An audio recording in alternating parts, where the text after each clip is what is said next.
నమస్తే, తాండవ న్యూస్ కి స్వాగతం. అభివృద్ధి ప్రజల సౌకర్యాల దృష్ట్యా పిఠాపురం జగ్గయ్య చెరువు కాలనీలో వార్డుల పునర్విభజనపై డిమాండ్ పెరుగుతోంది. ప్రస్తుతం 3 వార్డులుగా ఉన్న ఈ కాలనీని జనాభా పెరుగుదలను దృష్టిలో ఉంచుకుని 6 వార్డులుగా విభజించాలని జనసేన పార్టీ నాయకుడు పిఠాపురం అర్బన్ బ్యాంక్ మాజీ చైర్మన్ బాలిపల్లి రాంబాబు విజ్ఞప్తి చేశారు. జగ్గయ్య చెరువు కాలనీ అభివృద్ధి కోసం వార్డుల సంఖ్య పెంపు అవసరమని బాలిపల్లి రాంబాబు తెలిపారు. ఈ సందర్భంగా ఆయన ఆధ్వర్యంలో కాలనీకి చెందిన కూటమి పార్టీల నాయకులు పిఠాపురం మున్సిపల్ కార్యాలయాన్ని సందర్శించారు. మున్సిపల్ కమిషనర్ నామా కనకరావును కలిసి వార్డుల సంఖ్యను 3 నుంచి 6 వరకు పెంచాలని కోరుతూ వినతిపత్రం అందించారు. ప్రజల సమస్యలను సమర్థవంతంగా పరిష్కరించేందుకు ఈ మార్పు అవసరమని నాయకులు తెలిపారు. ఈ కార్యక్రమంలో వాసంశెట్టి సూరిబాబు, ఎస్ లక్ష్మీపతి, గాదు కోటేశ్వరరావు, ఎడ్ల ప్రభాకర్ రావు, జి కిషోర్ తదితరులు పాల్గొన్నారు. పిఠాపురం పట్టణానికి 30 వార్డులు ఉన్నాయి. ఇప్పుడు 36 వార్డులు చేస్తున్నారు. కాబట్టి జగ్గయ్య చెరువు కాలనీ అన్నది 1994లో ఏర్పడింది. అప్పుడు సుమారు 2000 మంది ఉండేవారు.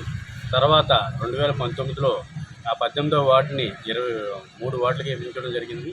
20, 21, 22 వార్డుల కింద.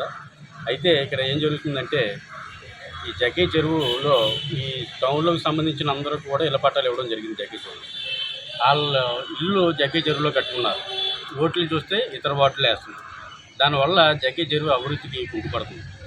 అందుకని మేము కమిషనర్ గారిని ఒకటే కోరాం.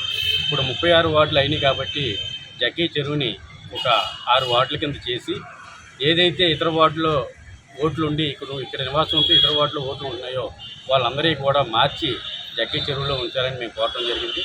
ఏంటి ఇవాళ జగ్గయ్య చెరువులో సుమారు 15,000 మంది జనాభా ఉన్నారు జగ్గయ్య చెరువులో. అయితే ఈ కూటమి ప్రభుత్వం, మన జనసేన పార్టీ అధ్యక్షులు, ఈ నియోజకవర్గ శాసనసభ్యులు, రాష్ట్ర ముఖ్యమంత్రి పవన్ కళ్యాణ్ గారి నేతృత్వంలో జగ్గయ్య చెరువు అభివృద్ధి జరుగుతుంది. సీసీ రోడ్లు కానివ్వండి, డ్రైన్లు కానివ్వండి, ఇంకా ఎన్నో జరుగుతున్నాయి.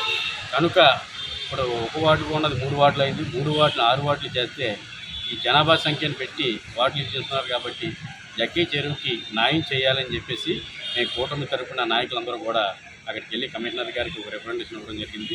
దయచేసి ప్రజలందరూ కూడా, మేమందరూ కూడా సహకరిస్తాం కమిషనర్ గారికి. కమిషనర్ గారు కూడా మాకు సహకరిస్తానని చెప్పి హామీ ఇవ్వడం జరిగింది. మేము కోరుకుంటుంది ఏంటంటే జగ్గయ్య చెరువు 3 వార్డులు 6 వార్డులు చేయాలని మేము కోరుకుంటున్నాం. Tandava news. For more updates, like, share and subscribe.